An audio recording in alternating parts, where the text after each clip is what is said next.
Well, we're about to start our Mid-Michigan Business Wrap. We're here from 9 till 10 in the Gillespie Group storefront studio on the Avenue of Michigan, right in between Larch and Cedar. You can see us. It's you can watch right through the window or come right in the coffee house. And, you can be part of the program, or you can just sit back and watch and relax or listen like you are right now. We're very glad to have you with us here. And our studio is designed by CorporateOfficeInteriors.com. You can go there today and get their design team to come to your place tomorrow. And our sponsor this hour is the Dart Development Group. Dart Development Group is making a difference in the community. Visit dartdevelopment.com if you want to nominate a company that you think is making a difference. And it can even be your own company if you want to. And once a month, we'll name the Dart Development's Difference Maker. This program is found online at spotlightmm.com. That's where you can find the Mid-Michigan Business Wrap. You can also connect to that through michigantalknetwork.com, and you can email members of the panel who you're going to hear in just a minute, send ideas. You can also listen to the program again on podcast if you come across an idea that you want to get involved with or hear again, or maybe take notes on and maybe implement in your own business. Or maybe you heard something that you want to be sure not to do, because that happens sometimes too.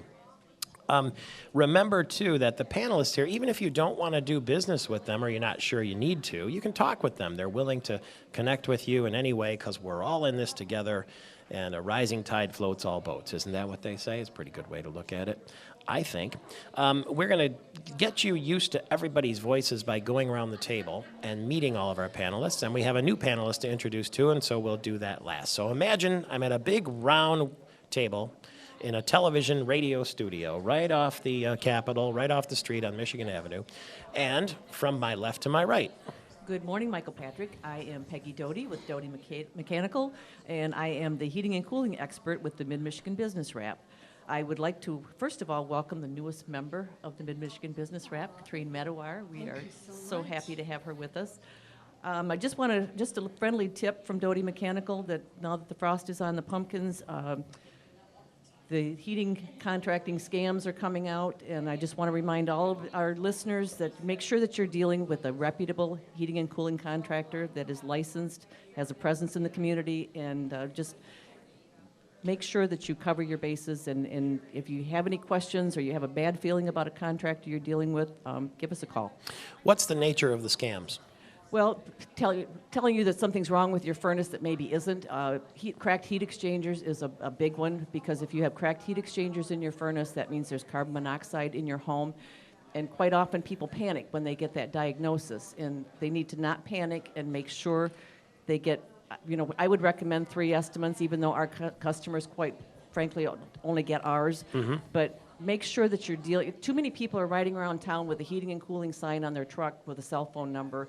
They have no physical presence in the community, and there's no way for you to track them down if there's a problem, or you don't even know if they're licensed. How do you, are they finding people, or are people finding them? In other words, do they knock on the door and say, hey, I could give your furnace a free look-see? Well, actually, there was just an article in the Grand Rapids paper where that's what's happening. Sometimes they'll just go door to door and maybe want to clean their ductwork or do something like that, and then once they're in the home, they plant the seed, and sometimes people panic. If they hear carbon monoxide, they panic, and then they make a bad choice. Mm-hmm. It's unusual because it's supposed to get warm again this weekend, up into the 70s after it's been in the 40s, and so this is that time of year when the furnace will go on, the furnace will go off, the heat will go on. I've done it myself already. Absolutely. And what do people need to know about turning the thing on and off? Well, first of all, they need to know that make sure their thermostat's set to heating. They need to, the furnace manufacturers recommend annual tune-ups and maintenance, but at the very least, they need to make sure they change their filter. A dirty filter can reduce efficiency and hinder operation, so if a tune-up isn't in your budget right now, make sure you change your filter. How much is a tune-up? $89. That's Okay. our special through the month of October. Mm-hmm. It's very affordable, and our technicians are there for a full hour, and they'll go through their system, make recommendations if there's something they see as a problem. But at Doty Mechanical, there's never going to be a scare tactic. It's always take your time and think about what you're doing. Doty Mechanical Heating and Cooling is where they can find you. Absolutely. And if you need your filters, stop by our showroom on South Waverly Road, and we will be happy to take care of it. All right. Did you say set it to heat? The Set it furnace to now? heat. Your thermostat. Mm-hmm. Most thermostats have a heat setting and an Yeah. air conditioning setting. And sometimes people call and say their furnace isn't working when they still have it in air conditioning mode. Oh, simple as that. simple And that's as that. something you can advise right on the telephone, I'm guessing, Absolutely. right? You're not going to Absolutely. send somebody out there for an hour's labor to solve a simple problem like that. Well, this time of year, we're so busy. I mean, Yeah. it doesn't help either one of us to do that. And the customer then has a bad taste in their mouth, and then our technicians could have been helping someone that really had a problem. Boy, that's a nice, honest way to do business. We Well, appreciate that if we're very going to be much. in Lansing, we're going to do it the honest way. Well, thank you very much. Peggy Doty with Doty Mechanical Heating and Cooling. Sir. Good morning, Bob Hedlund from Hedlund Plumbing. Just wanted to, today's tip is water heaters. Again, I'm going to follow the kind of the theme of the going into the winter, the cold season coming up. During the winter time, incoming water temperature drops to the lowest point. Generally in the summer, your incoming water temperature is in the ballpark of about 55 degrees, give or take. During the winter, when you start getting into January, February, March, where the frost gets down, it can get as low into the low 40s, 40 degrees, 45. And when that happens, to heat water up, say, to 130 degrees, that water heater has to work that much harder. So what we recommend, so you don't have a big buildup of scale and sediment, everything in the bottom of the heaters, is this time of year, go through and put a hose on. It can be just a short hose. It can go to a 5-gallon bucket. It can go to a drain.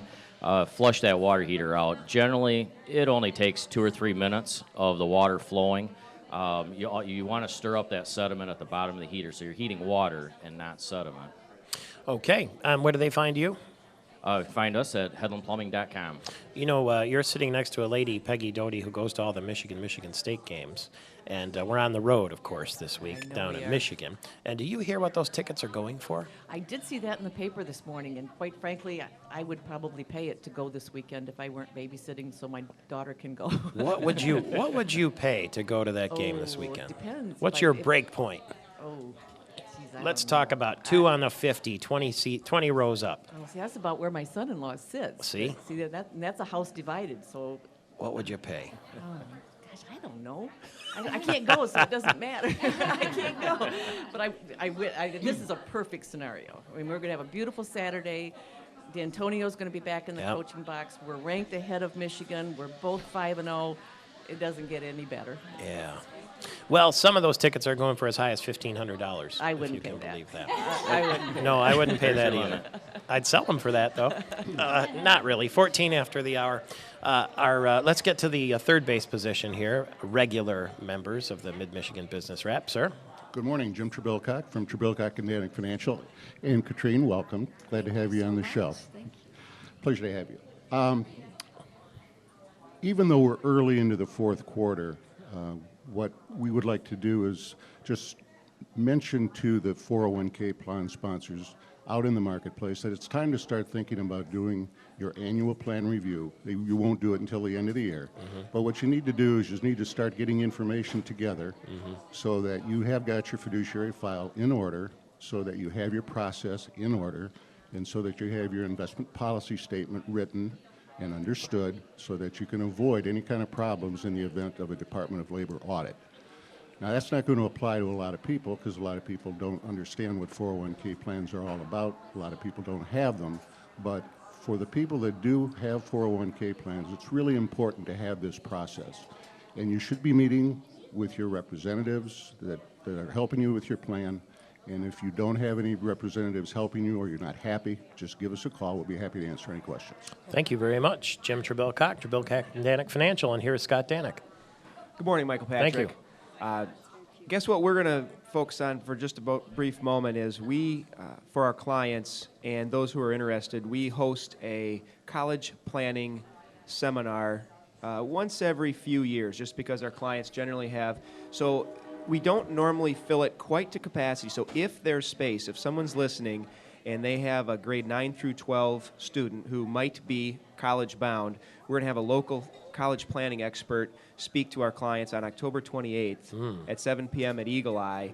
And I remember the first time I sat and listened to him speak. We hosted him for a school board function we had, and I walked away after 40 minutes literally amazed at what I learned and wished that I would have had that information back when I went into college, and my folks could have used that information too. So if folks are interested in that, I can't guarantee that there is space, but if they'd like to attempt to, you can contact us through our website at tdwealth.com or call 324-1266 and ask for Kate at extension 4. This is a silly question, but how soon should you start planning for your child's college fund the second they're born?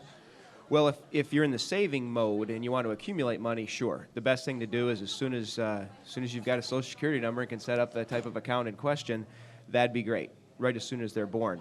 But this type of planning, because it's focused on those that are already in high school, revolves around getting your high school resume to look as attractive as possible to the colleges.